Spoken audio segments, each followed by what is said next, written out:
Hello and welcome to another episode of the Anarchy podcast. I'm your host Super, and here with me we have the legendary 2B2T old fag, jared2013. How's it going, man? Hey, I'm doing pretty well. How are you? I'm doing quite well. I just engulfed down a grilled cheese. It's pretty nice. But let's get on topic. First question being, how did you discover Anarchy and really 2B2T? That's a good question. All right, so let me get into this. So 2B2T was not my first Anarchy server, actually. I played on a previous Anarchy server named Cross Shadows. At the time, I thought it was like the only Anarchy server. I didn't know that it was actually a clone of 2B2T. It had factions, plugins, and all that stuff. And I pretty much did exactly there what I do on 2B2T. I worked a lot of bases, and eventually I think the server went down, and all the players left, and so I migrated to 2B2T. And that's when I received my jared2013 account from somebody named Dr. Cash. Nice, nice, nice. Do you think you would have been better off keeping with that old server? Maybe if it was keep going? Well, I blew up every single base in the server, so it kind of died because of me. I don't really know if I could have continued with that, but migrating to 2B2T was probably a good decision, as it's still here today.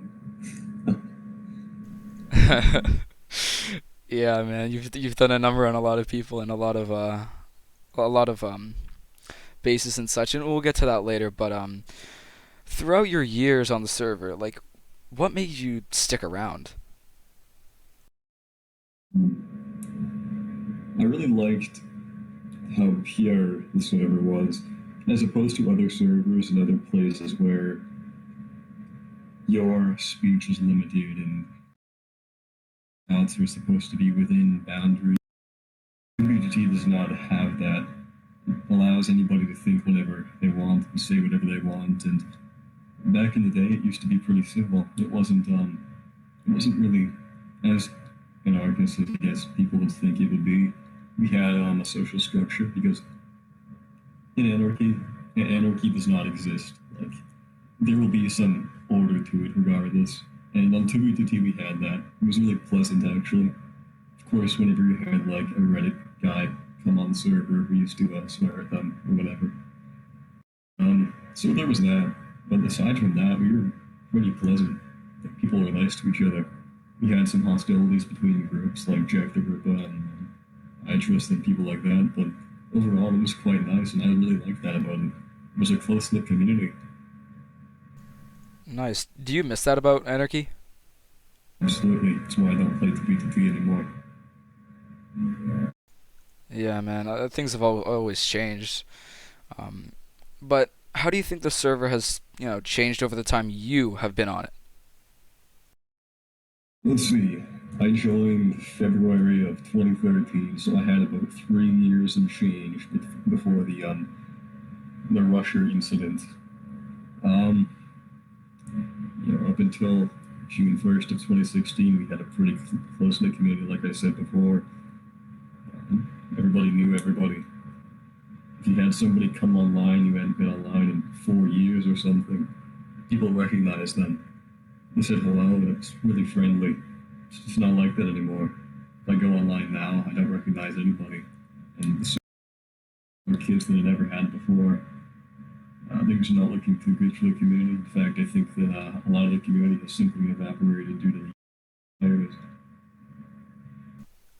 Do you think if it was you controlling the server, if you were the great coke induced house master, you'd bring back those days of just humbleness to the server? No, all good things must pass. All good things must pass, yeah. Yeah. Even if I could bring it back momentarily, it wouldn't last. I So I mean, moved on. yeah, I mean, in the wise words of Alfred, some men just want to watch the world burn. But that brings me to another point of interest. What kind of things do you mainly do on the server? Now, you're known in the community throughout hundreds of players of being this big troll and A griefer. So, what do you think your main purpose on the server was when you did play? Truthfully, it was to blow things up, I guess. I never really had any bases. I based at Rhodes and I based at the Archive. The Archive is the big obsidian, or obsidian rather, bedrock sphere that we had during the backdoor of 2016. And those were like my two only significant bases ever in my 6 years, almost 7 years on the server. All of my other time was spent blowing up other people's stuff. You think you've had a lot more fun blowing people's bases up than making your own? Blowing people's stuff up is exhilarating. It's for me, it's an adventure unto itself. It's I don't know, it's difficult to describe, especially when somebody comes out, like, and you're at their base and they come out, or they just log in at their base and they see you placing TNT, or they log in a crater or something like that. It's a really interesting feeling. I mean, for a couple of reasons. One being caught in the act like that. I don't know, it's difficult to describe. I usually don't like to do it when people are there, I guess. It's more interesting for me to have them return to see their stuff blown up. I don't really consider it a personal attack either. I often have actually become friends with people that I've blown up their bases after. Really? Like who? Let's see. Oh, I don't really keep track of this specific thing, but so at this point, I've blown up pretty much everybody's base at least once. There's people who stick around more than a year. Um, Yeah. I don't know. I mean, I've blown up XCC2 space a number of times. I blew up Imps, and I'm still friends with Tristan for a while afterwards. Friends with Pop a bit for a while afterwards. Um, I blew up Oxymoron's base. I blew up Prisoner's base, and I'm decent friends with him. Oh, a lot of people's bases. Yeah, Prisoner is pretty chill. Um, Yes. Now, with you saying a little bit ago, all good things must come to an end and all that, what's your philosophy on the server? Now, I think you've been asked this again, but maybe has it changed since the last time you've, answered this? Now, I know that's a lot to consider, but just think. I think anarchy is not existent. I think that naturally animals will form social constructs. Well, not constructs in the contemporary definition, but constructs in the sense that there will be social order regardless. Anarchy is something that kind of implies free will. I don't believe in free What, do you believe in fate? Like what?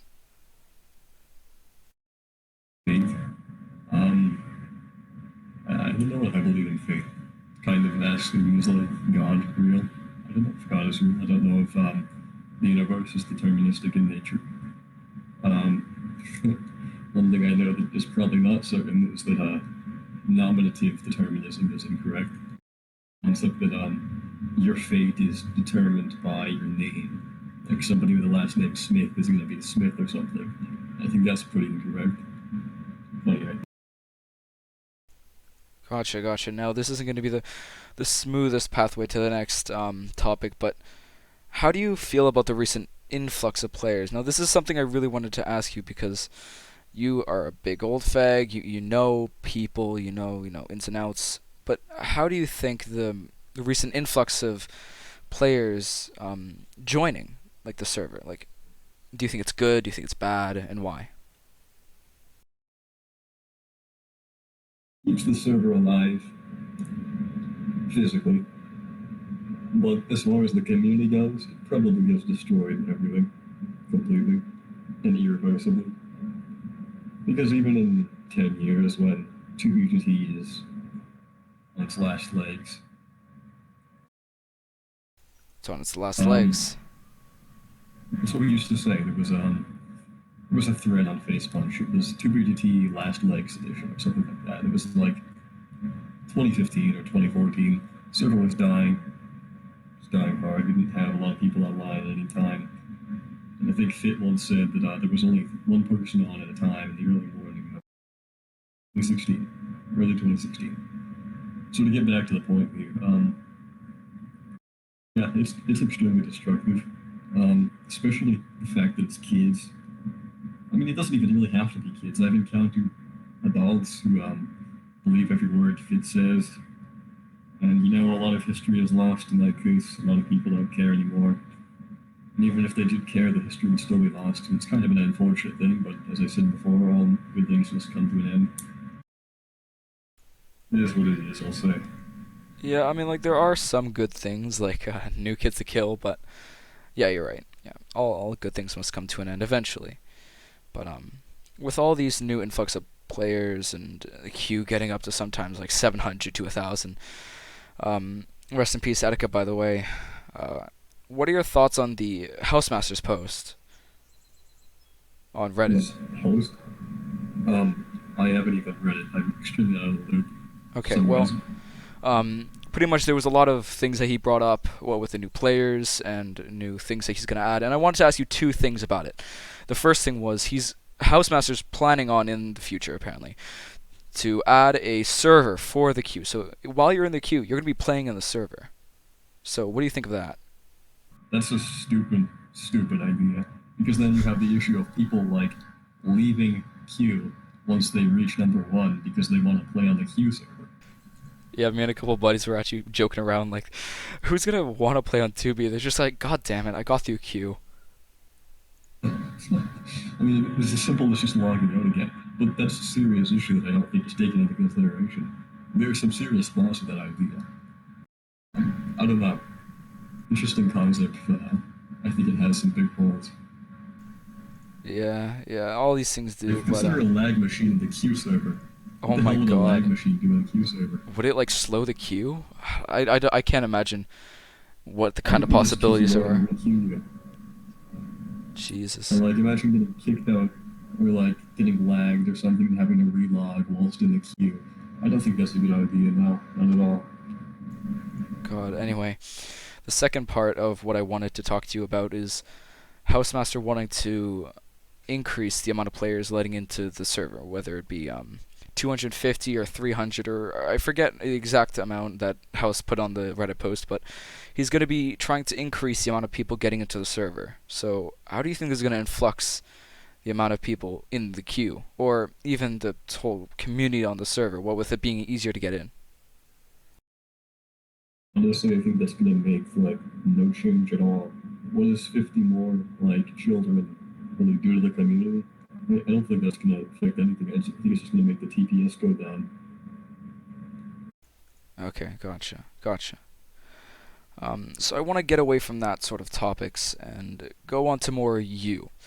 Now, you had betrayed the veteran army, and you made videos with Russia. Why'd you do that? Well, a lot of people have asked me this question. It was not a betrayal at all, actually. After I managed to contact Rusher, I was doing the Veteran Army a service by helping him end the series. When I contacted him, I actually contacted the intention of creating a, and I Sorry, succeeded. you cut out there. Can you just repeat the last 10 seconds? I said I contacted Rusher with the intention of creating a finale for this series, and I succeeded. I helped script his final three videos. Oh, nice, nice. Now speaking of scripting and all that planned stuff, say personas. Now, what do you think of the public persona of Jared2013? Like, what with the trolling and destruction of yourself? Like, what is it? What's the hardest thing about being Jared? Hmm. The hardest thing? I'm not entirely sure what you mean by the hardest thing. I don't really find any aspect of it very difficult. Um, of course, it was originally one of many concepts. Like in 2014, I had accounts online and had personalities for each account or whatever. This is what I used to get into bases and then blow them up on Jared. Jared was just my alt account that I used to blow things up. Nothing more than that, really. It just ended up becoming my number one persona because the other accounts got locked by no. Cool, cool. With all these accounts, blowing up these bases, how many places do you think you've destroyed? To BTT alone, probably over 500 at this point. No, you can't be serious. I am serious. Have you heard Holy of the Month shit. of Destruction? Yeah, yeah, the month. Holy crap. But Jesus. I don't know how to. I mean, I could either go two ways. I could say well done or how could you? God. I mean, a lot of time and effort. So Yeah. I don't leave any lava casts. I don't leave any withers. I don't even leave it a crater. I like to leave ruins. Uh huh. That's something to be in awe of. But out of those accomplishments or out of those feats, what do you think makes you stand out of all the griefers, whether it be Pop Bob or, yourself? What do you think makes you you? Like, what accomplishments have you made on the server that make you stand out? That's better, yeah. Like the 30 days of griefing. Um, well, there's that. There's also the fact that I don't blow up bases if I'm invited to them. I used to, obviously, when I said earlier. I had alts that I got into bases with, and I blew them up. But after a certain point, and I believe it was in 2015, because I was already established as a griefer at that point, if people invited me to their bases, I wouldn't blow them up. And that's what you saw with the roads. I was invited to that base by the original owner, Andrew Gill, I believe. And I didn't blow it up, I just lived there for 2 years. Um, yeah, I think that's what sets me apart from other griefers is if people have the balls to invite, if they have the balls to invite me, then I won't blow them up. And nobody has the balls to invite me, so I blow everything up. that's that's kind of funny actually. Oh my god. Wow. So, God, that's amazing. That's kind of ironic, honestly. But yeah, so have you ever put any of your efforts to something, socially productive, like a revealing of a base, or like not necessarily revealing, but like building a base? Yeah, Rollins, it was a really well known base at that point. Well, not really well known, I'd say, but he had a lot of members. I mean, I count them offhand. There are 20 members and quite active. Oh, nice, Yeah, nice. I've done community projects like that. Do you think you're gonna ever come back to do any of those really nice stuff? Build a base? Probably not, unless I mean, even if the queue magically disappears and all those people that have interest in the server just go away, the community is gone. That's the point. Okay, I see. And you don't want to have to pay for Prio, do you? I don't pay for Prio anyway. I have fans buy it for me. Yeah. So you amass those fans with stuff like macrocasm, right? What do you mean? Can you repeat that? Now you get all those fans from things like macrocasm, right? No, I don't get them from Macrocasm. I get them from FreedomC and Etika. Well, I did get them from Etika. I Oh get them no. from other sources as well, like, I don't know, 2BTT lore, stuff like that. Just like a lot of videos that I've participated in have kind of gone viral or something, so a lot of people know me from that. Like FreedomC's incursion video has like 750,000 views at this point, and he spent like a couple minutes talking about me. And despite the fact that that was pretty much entirely slanderous and untrue, still got me a lot of publicity. Yeah, actually, speaking of that, um, what were your roles and how did you influence the fifth and sixth or any of the incursions you've been in? Let's see. Okay, so I actually started the fourth incursion, contrary to popular belief. I started that before Russia even came on the server, Wow. and yeah, because the server was dying, and it was like a last-ditch attempt on my part to reinvigorate the server. By that point, a lot of people had fled to Constantium because they were dissatisfied with the back door. By June, like, what was it? By March, yeah, it was pretty dead, quite dead. So I started the fourth incursion really soon before June. We had a base and everything set up. Um, I don't know what happened to it. I have no idea. Um, did start the fourth. I didn't participate in it much after that, but yeah. The fifth I started as well. Um, Contrary to the popular belief that it was a complete failure, it was not actually. It laid the foundation of the wall, as well as other things. We were the people that duplicated blast protection armor. We were some of the first people to do that. We had an entire set of armor dedicated to it, as well as a sword and bow and stuff like that. We duped a ton of that, and it's still in circulation today, actually. Some of the only stacked pants, I believe. Universum, that's what they're called. Those are from the 5th incursion.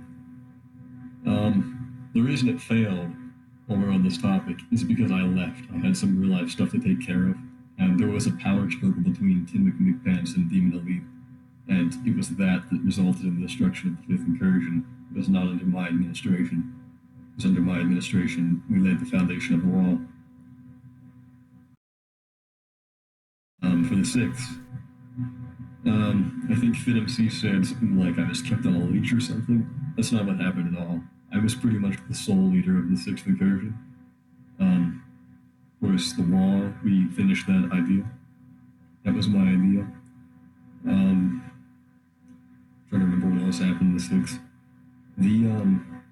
The slave labor camps were not my idea. I'm not going to take credit for that. All right, all right, all right, all right. Let's see, what else? I can hardly remember at this point. But 6 was a serious success, probably the most successful incursion ever.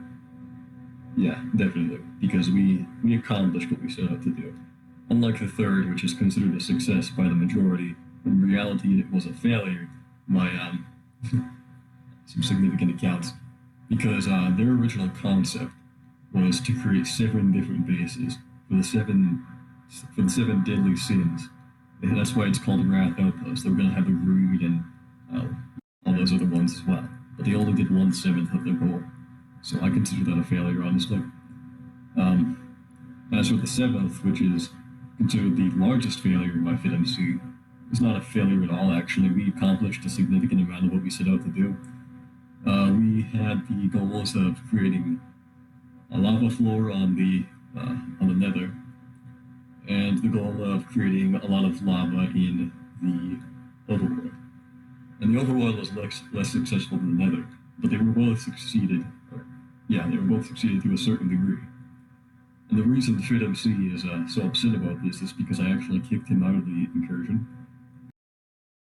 I didn't kick out all YouTubers as he claims. I only kicked out FitMC, and that is because he combated our intentions by creating YouTube content. He was bringing in more people, and that meant more people for the incursion to combat. So it was counterproductive. So and in the 7th incursion, I wasn't kept on a leash either, as FitMC claims. In fact, I was probably the most powerful leader in the 7th incursion as well. That's thanks for that. It's really nice to actually get a nice explanation for those. Very well, thank you. Um, Now, throughout your life on Anarchy and 2B, what have what has been those moments that really stood out to you? Hmm. Some moments that really stood out to me. Obviously, there's the cliche pulling up imps, but we've discussed that plenty. Let's see, Uh-huh. the lands, destroying that was a really fun time for me. Um, June 1st, I have screenshots still of when we had 5,000 people on the server, and the world had so many people on it that it got corrupted, and all containers that were loaded by players got deleted. I remember that. Oh no. Very few people remember that. Oh It was a god. fun time. Of course, living in the Bedrock Sphere was fun as well. We went to blow up Space Valkyria 2. And we also blew up Space Valkyria 1 again during the back door. The back door was probably the most fun I had on the server ever. I can We had the server imagine. in our hands. We had an end portal at our base, lived in the Bedrock Sphere, had every item in the game. It was really a wonderful time. It was before Nerds got big with a couple other additions of players. It was me, Talo, Tristan, and Pop wasn't invited though because he's weird. So it was us three. We had Yeah. Clyde as well. He was eventually invited. Yeah, so keeping on the topic of Nerds Inc. And all that, what's the full history of your, you know, under the counter sort of group? Full history. Well, I guess I should note first of all that I actually left NerdSync pretty recently. I'll get back on that later, I guess. But the full history, I co-founded it with Taylor 112. Probably like in February or something. Sorry, And we founded it. your mic didn't pick up the last maybe 10 seconds. So Okay. you found it with Taylor. Taylor and I founded the group in probably like February of 2016. He added Tristan because Taylor wanted to blow up the lands. And then Tristan, he said that he wasn't able to because he did not have an account at the lands anymore because he was backstabbed by Jack. So then he asked Pabom, and Pabom had an account that he had not logged into in 3 years, still at the lands that was trapped. He logged in and he got out of the trap. And he placed the last bid for us, and the rest is history, as FinMC has tried most of it. Um, After we blew up the lands, actually, it was just me who blew up the lands. I don't remember exactly what happened to that. Twisted ended up 32K Branilla back to spawn. I ended up fighting Kinarana and Zarviar in this alt account in a 3 versus 1, which I won somehow. And, let's see. Yeah, but it was just me blowing up the actual base. There wasn't any TNT there, so we had to resort to alternative methods, and I think we just placed a lot of blocks around it. Yeah, there's still some pictures of it like that. Still might actually be like that, unless somebody is willing up. Um, so after that, we had our back door. Housemaster, he was like really good friends with Taylor and Tristan at the time. I remember one time in specific, I logged in and I saw Housemaster at our base, and he was placing an end portal encased in bedrock for us, and was like really confused at the time. But right after that, backdoor became like a known thing, and Taylor showed me that he could restart the server, and he showed me that he could teleport, and he had barriers and all that stuff. And then that's when it really got fun. That's when we had the bedrock sphere. Yeah, Good times. good times indeed. And that was around the time when we blew up Space Valkyria 2. We were gonna relocate the items or something, but of that, Tristan just created an end portal in the end, and we on with diamonds, diamond blocks, and gold blocks for days. Oh, what a genius. It was really fun, yeah. Yeah, Awesome, a lot awesome. of stuff. You know, We had it's a bedrock phantom at our base as well. I remember one time in specific, and this is one of the best times. Taylor mined out 4 empty rooms underground after Hostmaster deleted some cube of pig spawners, and he said to Hostmaster something like, "You accidentally deleted my quad spawner." And Hostmaster was fooled into placing 4 spawners for us. We got 2 zombies and 2 skeletons. That's amazing. God. Yeah. Oh wow. You know, There it's is an image that I think FinMC used in this video that was taken by me. It says George Bush for 20 written in it or something like that, and he's flying above the bedrock. And you can see like the end portal, like you can see it inside the bedrock or something like that. I took that image, and I think Taylor was right next to me. Man, those were really good times. Yeah, so I'm right in assuming that you look upon those, memories fondly. yeah, I do. It's always good to have those kind of good little omens keeping up in your head. But yeah, man. Keeping on full stories and all that. What's the complete history of Macrocasm? Maybe up until now. Where is it now? Well, let's see. So I started it in June of 2016, and it was a single player world. And I had recently become really interested in older versions of Minecraft. So I started this world in InfDev, which is a version that came like, let's see, 8 months or so before 2BGT was a thing. And it's a single player world, and then I figured out how to export in-dev worlds to inf-dev worlds, and so I pasted a bunch of those in there. And then I updated my world incrementally. I was messing around with it, and I placed the farlands that spawn or something like that, and I was never able to remove them because MC had just crashed every single time. And after that, it was around October of 2016, I decided to make it a server because the server at the time, 2BGT, was really laggy. And I was good friends with the Forthright guys, so I just invited all of them. They were the first people on Microcasm. Yeah, it was pretty fun at the time. There was a dupe. It was a boat dupe where you just get inside of a boat and then log out and then log back in, and you could still see your player and everything. And all you have to do was hit them with a sword, and you would duplicate your entire inventory. That was a really fun Holy duplication. shit. Yeah, it Yeah, was man. it was really fun. I still have some videos up from that. Yeah, and then let's see. In 2017, I tried to transfer the world to a different host, but apparently the world was corrupted or something like that, so it wasn't really possible. But yeah. So then I transferred to another host. And we had a different map for a little bit, unfortunately, because the world was corrupt. Well, it wasn't until like in 2018 that I got a permanent host. And that was Tristan. And Tristan hosted the server for a while. I eventually actually went away from his hosting as well. Now I have truly permanent host, which is my friend. Now, the server has kind of an extensive history in that the map is very unique. We're the only server in existence to have inf-dev chunks, and I believe we're also the only server in existence to have in-dev chunks. Well, And the congratulations server all. recently got really popular, actually. We've had a lot of players online. What I do instead of playing 2BGT lately hasn't appealed to me lately.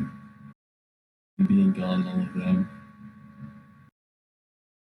I've invited a lot of old players to come online through. Nice. It gives me a feeling of old to be, honestly. That's what I'm trying to make the community like. An old 2BGT kind of feel. It's currently on 1.4, 1.4.7. When's the next update?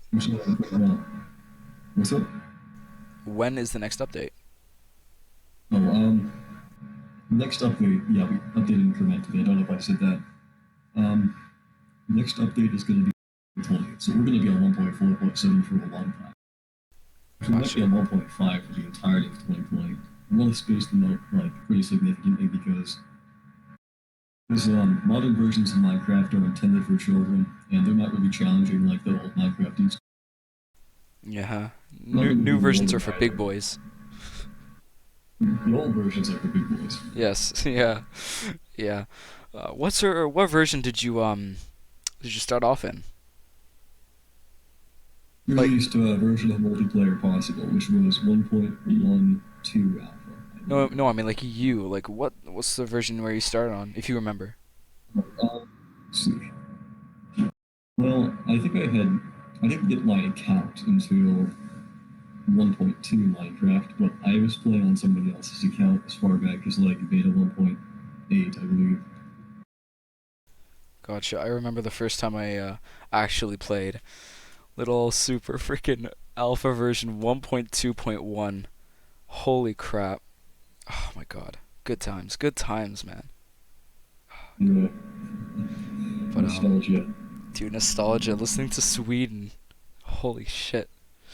But Yeah, as we said, all good things must come to an end. But unfortunately so. unfortunately, man, unfortunately, really be like that. But how'd you come to to trust Tristan with him, hosting macro for a little while and you guys having an extensive history and all that. I've known him for 6 years. Simple. I think Pyrobyte introduced me to him originally. I was friends with Pyrobyte back in the day. Started trying to figure out um, if he has any other duplicated items named Pyro's Paramount, because I've been looking for a dupe stash of those items on 2BTT for so long, and I've never been able to find a single copy. Yeah, Pyro introduced me to Tristan. I was good friends with Tristan for a long time. He's a Nice. good kid. Yeah, I like him a lot. Yeah, yeah. How'd you come to knowing everyone knows and loves Boo Boy? Boy, let's see. Good question. I don't remember exactly how I came to meet him. Oh yeah, it was through his friend Blake. I've known Blake for 3 years, and he introduced me to Boo Boy. We were basing at a base called Rhodes 2. Unfortunately, it never took off quite like Rhodes did. I'm involved with it, and eventually I think it got grief or something like that. It was at Rhodes 2 that I met him, and got him into Imperium after some drama, and he was like probably the best insider on 2BTT ever. He's really good at what he does. Dude, he's awesome, honestly. We did an episode on him. If you guys want to watch it, it's in the description below. But why did you choose him to inside for Imperium? It was honestly like the obvious choice. He was charismatic. He was already in Imperium by the time I needed somebody inside of it. And I knew him through Blake, so we just set up a group chat with him and Blake, and that was it. It was as simple as that. He just started insider. He got a lot of information as well. Yeah, yeah. God, he's such a gem. I love him so much. Um, Now, what do you know about the police mic scandal? Well, and what I mean by that is the news recently dropped that the police mic isn't really police mic, and he hasn't really played for like 3 years. I didn't know about that until like a few days before everybody else. It was pretty funny. I mean, I don't really care. I'm still friends with that fake Mike. His actual account is named Barris, I think. Barris. So I guess I'll be calling him that in the future, but it didn't affect me much because I'm still friendly with him. Yeah, I mean, The no fact matter that he what, was we'll still love him. impersonating somebody for 3 years, I think it was pretty impressive. Not much else to say about it. He's very good at impersonating people, I guess. Oh yeah, dude. Oh my God, yeah. Uh, hmm. Yeah, man. Hmm. So I wanna, get away from all that stuff, and I wanna talk about some real greasy stuff. So, what's the full story with you and the fake going to jail thing? Oh, there was this one guy in Massachusetts. I think it was in Massachusetts. So Oh it yeah, is full. Like, what happened, man?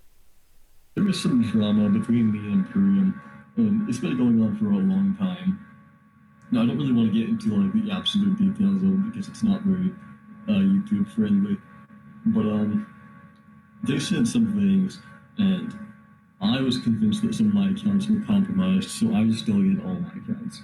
I deleted all of my accounts, and for a few months on my own, then I was away from TBTT. It was pretty nice, actually. Um, my close friends knew that I was still around. They knew everything was fine. Somebody had access to my account during that period. Somebody still has access to my account, and I believe it was them who went around circulating the server, and I had a long conversation with them about that.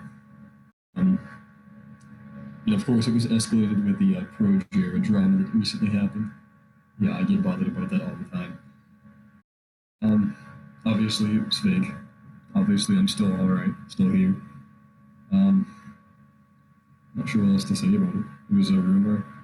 It was false. It was created to slander me. It was created by the Dark Emperor, I believe. He even admitted this to me, I believe, in DMs. He said something like, when I was considering doing YouTube for a while, he said that at this point it might be really difficult for me because of the slander that he created. I don't know. Not much to Yeah, say about it. I'm past it at this point, considering I don't even play 2B2. yeah, yeah. I see what you mean. Um, Now, to almost end this off, is there anything you want to add? Maybe you can give us a couple of red pills about the server, or maybe the people in it. Maybe just as a closer, or some final Yeah, words. let's see. Some red pills about the server. One thing that a lot of people don't know is that there are multiple admins. Multiple. As in, like, I'd say like 5. I mean, there were in the beginning people, for example, Housemaster was originally a LAN server for him and his friends, and there were multiple people who were running the server. And then once it turned over to an actual thing, they all had admins. So, yeah, right? Exactly, and they carried over, and a lot of them still exist. And George Bush is not Housemaster; that's his friend. Housemaster's account, I believe its name is something like expunged right now. He had another account named Server Operator. Let's see. Housemaster was really good friends with the guys in Neurozing. He was going to be a member. He was really good friends. His base. There was a base posted like 3 years ago, with swastikas and all that stuff. That still exists. He just world edited. Like, it's still on the map. I know the coordinates and everything.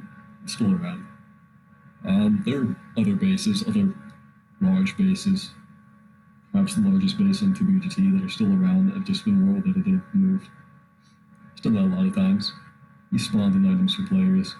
He committed the back doors of 2015, 2016. He committed that. He was into this. He's extremely corrupt, as is any other server admin. Let's see, what else do you want me to say about it? I think you said quite a bit, man. Thanks a lot. Anyway, thank you very much, Jared2013, for being on the Anarchy podcast. Thank you for watching the Anarchy podcast. If you'd like to be part of the discussion, don't forget to join the official Discord down in the description. And yeah, I've been your host, Super, with the Anarchy podcast. Here with me, I've had Jared2013. I'll be off now. Thanks very much. Bye.